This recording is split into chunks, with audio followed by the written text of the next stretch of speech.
sebagai pertanggungjawaban akademis, tolong nanti dibagi ke peserta. Saya sebetulnya menyiapkan PPT itu 17 slide, tapi nggak usah ditayang untuk bukti bahwa omongan ini ada dasarnya gitu kan, gitu karena nanti satu slide ada 3-4 grafik itu. Prinsipnya adalah ada quick win. Quick winnya ini agak beda nih Mas Refli. Quick win biasanya kan 100 hari, ini dikatakan setahun. Ya, banyak yang nggak begitu perhatikan, mereka bilangnya setahun. Kemudian quick win itu yang suka dibicarakan itu ada 7, hampir seluruhnya terkait ekonomi. Ada pendidikannya tapi yang ditekankan ekonominya. Yang paling monumental secara narasi adalah makan bergizi gratis. Nah, narasi itu begitu kuat ya, bahwa semula makan bergizi gratis itu waktu di kampanye kan lebih pada persoalan untuk gizi dan untuk pendidikan, tapi kesininya dikait-kaitkan dengan akan mengembangkan ekonomi. Makin kesini makin ini tuh contoh bahwa nanti seluruh logika programnya jadi begitu. Ketika makin kesini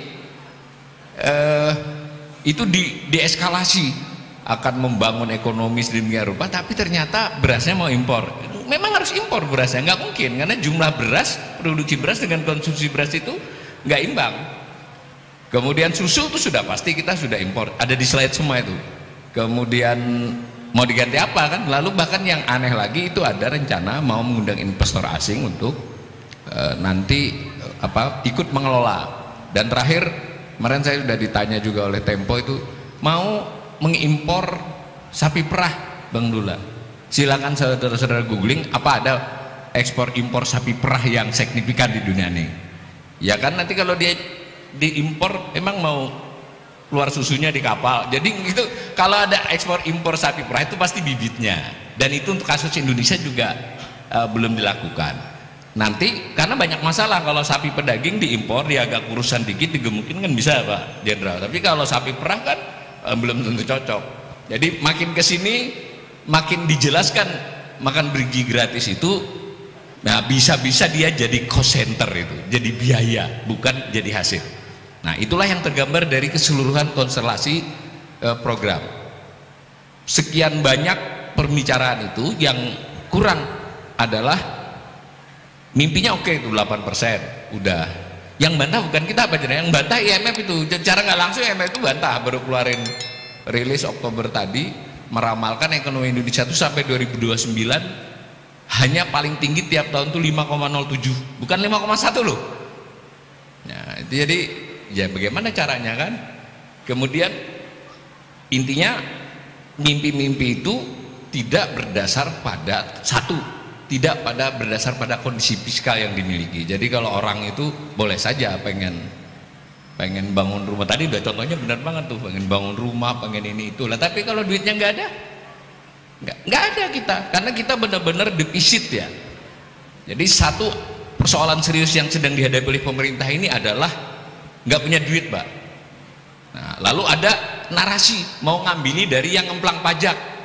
Yang ngemplang pajak itu totalnya Bang Dula itu kira-kira yang inkrah itu 150 triliun, tapi kemampuan untuk mengambil sepertiganya aja saya tidak yakin itu, karena itu bukan urusan sepele itu. Yang ngemplang 10-20 triliun itu mah berat, dan kalaupun Pak berhasil tahun depannya kan dia sudah nggak punya kemplangan lagi. Jadi sementara kebutuhannya itu, kalau ini sudah saya hitung kemarin, kalau semua omongan-omongan itu saya diskon sedikit, mereka butuh tambahan kurang lebih 500 triliun per tahun dibandingkan anggaran usually biasanya. Nah 500, lalu umpama berhasil mengefisienkan yang sudah ada sebelumnya, tapi jadi nggak mungkin ketika kementeriannya ditambah dengan eselon satunya ditambah, itu gimana ngempeskannya? Karena yang tidak bisa dikurangi itu namanya bunga utang, jumlahnya 550 triliun tahun 2025, lebih besar dari belanja pegawai, paling besar. Dan itu akan naik terus. Intinya nggak masuk akal secara fiskal untuk menjalankan apa yang dijanjikan itu. Ya, saya agak sedikit beda dengan Pak Jenderal karena saya belum pernah punya atasan, jadi boleh dong kritik siapa saja. Saya punya atasannya Allah dan guru saya Bang Dula. Selama benar secara akademis, ya saya nyatakan bahwa secara perhitungan fiskal tidak mungkin menunjang apa yang mereka janjikan. Nggak mungkin Pak, udah jelas nggak mungkin. Maka saya di situ di makalah itu kan sudah saya katakan, nggak usah bermimpi untuk quick win ini memberikan harapan. Satu saja, kalau pemerintahan Prabowo ini setahun bisa mencegah krisis ekonomi, udah saya kasih jempol 5. Karena secara teknis kita akan krisis. Jadi urusannya itu bukan mimpi kita mau kemana. Nah, salah satu di slide itu yang saya gambarkan ujungnya, selain soal teknis ekonomi, kita ini sedang pada proses ketahanan pangan yang menurun, Pak. Jadi skor ketahanan pangan kita 2022 itu 60,2 kata Global Food Security Index BFSI. Saya menduga di 2024 kita nanti akan 58-57 karena kan bisa dihitung komponennya itu. Dan itu turun 60,2 itu. Nah, kemudian ada lagi namanya Global Hunger Index. Ini semua terkutip sebagai data-data yang dipakai seluruh dunia. Indeks kelaparan itu kita nomor 77 dari 127, Pak. Di ASEAN kita hanya lebih baik dari 1 Timor Leste, 2 Laos. Kita lebih buruk dari semua negara Asia Tenggara lainnya. Apa komponennya? Komponen kelaparan yang paling utama itu adalah undernourishment, kan? Jadi prevalensi of undernourishment kita, ketidakcukupan pangan kita itu makin parah. Udahlah, dianggap nanti awal itu sukanya ngutip IMF, sukanya ngutip lembaga. Mari kita kutip BPS. Ternyata data BPS lebih buruk lagi. Hanya BPS tidak merilis. Maksudnya tidak merilis itu tidak jadi berita resmi, Pak. Harus ngutang-ngatik dokumen mereka. Jadi banyak yang tidak tahu selama 5 tahun terakhir ketidakcukupan prevalensi, ketidakcukupan pangan kita itu meningkat, Bang Dula. Jadi sekarang 8,53%. Bisa nggak kebayang? 8, itu kira-kira 24 juta. 24 juta orang Indonesia saat ini berdasarkan angka itu tidak cukup pangannya. Selain itu ada ukuran BPS namanya angka kecukupan gizi.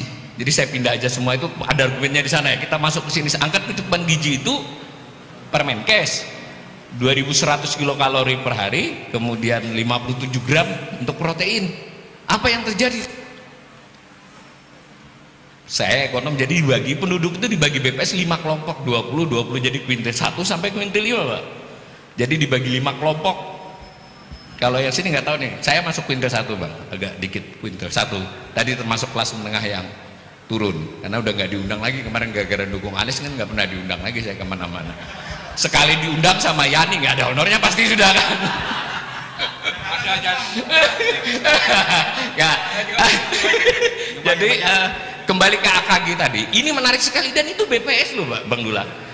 Jadi dalam hal kalori itu kuintil 1 sampai 3, 60% penduduk Indonesia itu tidak cukup, kurang kalori.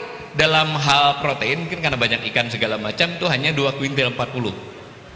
Yang saya ingin katakan adalah itu terjadi penurunan selama pemerintahan Jokowi itu, Pak. Kan bisa diseret datanya. Gila nggak? Nah, ketika saat itu kita lalu bicara swasembada pangan, lompatannya terlalu jauh, Bung. Bahkan yang prevalensi tadi di Papua tuh ada kabupaten kota, banyak beberapa kabupaten yang prevalensi ketidakcukupannya itu mencapai 65%. Berarti 2/3 kan nggak cukup tuh. Nah, kurang lebih jadinya dengan cara melihat seperti itu cermin dari semua. Saya di makalah sudah bilang soal pertumbuhan ekonomi tadi. Jadi bukan 5%, Pak, rata-rata selama pemerintahan Jokowi itu 4,16%, karena harus menghitung yang pas COVID itu. Nah, kemudian yang jadi masalah juga, ini baru diumumkan, tadi saya ditanya Investor Daily, cadangan devisa katanya naik, nanti dijelaskan juga, itu semua gimmick. Kita naik karena utang, karena dipinjemi, bukan karena kita berjual beli. Lalu ada informasi tenaga kerja tadi 7,46 juta orang, 4,9%. Tetapi tadi Yani sudah benar bahwa itu yang betul-betul nganggur, Pak. Ada kira-kira 19 juta orang itu namanya pekerja keluarga, tidak dibayar. Oleh BPS ditanya, saudara seminggu yang lalu kerja, kerja apa, membantu bapak ibu saya jaga warung, digaji nggak digaji. Itu definisinya bekerja. Berapa banyak orang yang ke pertanian, ke apa, jadi jumlahnya 19 tambah dengan 7,4 tadi. Lalu ada orang yang bekerja dengan berstatus berusaha sendiri ya, Gojek segala macam itu. Intinya sebenarnya pengangguran kita tuh kronis, bukan pengangguran terbukanya. Dengan cara melihat semua seperti itu, mestinya kalau saya jadi penasihat di pemerintahan Prabowo itu, kira-kira udahlah, nggak usah soal tumbuh 8%, nggak usah soal mau bangun ini bangun itu. Ini rakyatmu yang akan kelaparan jika krisis. Itu banyak sekali. Ini rakyat yang susah. Jadi ketika stunting selesai, wasting yang ada. Stunting itu tinggi badan dikaitkan dengan usia. Kalau wasting itu berat badan dikaitkan dengan tinggi badan. Jadi selesai satu, yang satu nggak selesai. Itu bukan soal tampakannya, tetapi dibalik itu orang kurang makan atau kebanyakan makan ciki nih, ibu-ibu ya, jangan makanan bergizi. Supaya ringkas, apakah itu ada solusi? Ada Pak, sudah lama pakar punya solusi. Pertama itu memang kita harus mulai memikirkan diversifikasi makan. Ini mau buat cetak sawah, mau buat beras, ngapain buat beras? Kenapa kita tidak memikirkan serius pemindahan ke umbi-umbian? Buah-buahan dan sayur kita masih produktif. Buah dan sayur itu bisa, tentu harus dengan gerak. Seandainya itu yang digambarkan, itu maka masalah ekonomi sebagian bisa terpecahkan. Intinya dari semua argumen ekonomi ini ujungnya adalah di sini. Saya tidak lagi mau bicara soal cadangan devisa di dalam forum ini, pertumbuhan ekonomi, pengangguran dan sebagainya. Saya ingin straight saja bahwa bangsa Indonesia 1-2 tahun ke depan terancam akan kekurangan pangan, kerawanan pangan, dan bisa kelaparan. Mungkin bukan yang di ruangan ini. Yang paling rawan adalah siapa coba? Separuh dari petani itu tingkat kerawanan pangan. Jadi kelompok yang paling rawan pangan itu petani Pak. Separuh orang miskin Indonesia itu petani.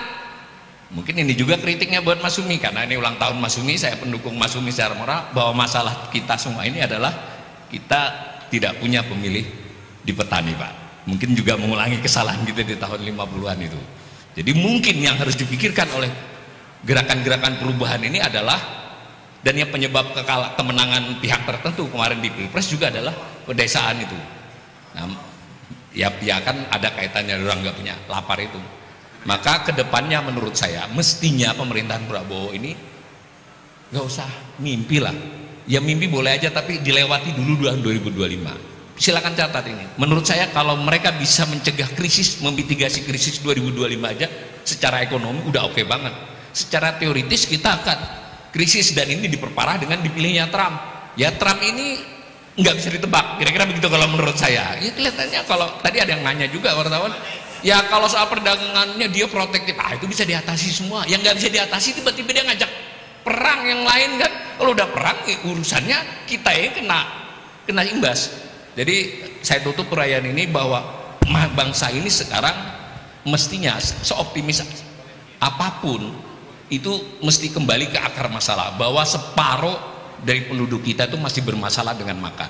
Di antara yang paling banyak bermasalah dengan makan dan kelaparan itu adalah petani, ya toh? Kemudian kebijakan apapun yang sedang dibicarakan ini tidak ada kaitannya dengan petani. Bahkan yang namanya makanan bergizi gratis itu mau impor, tidak menyertakan petani.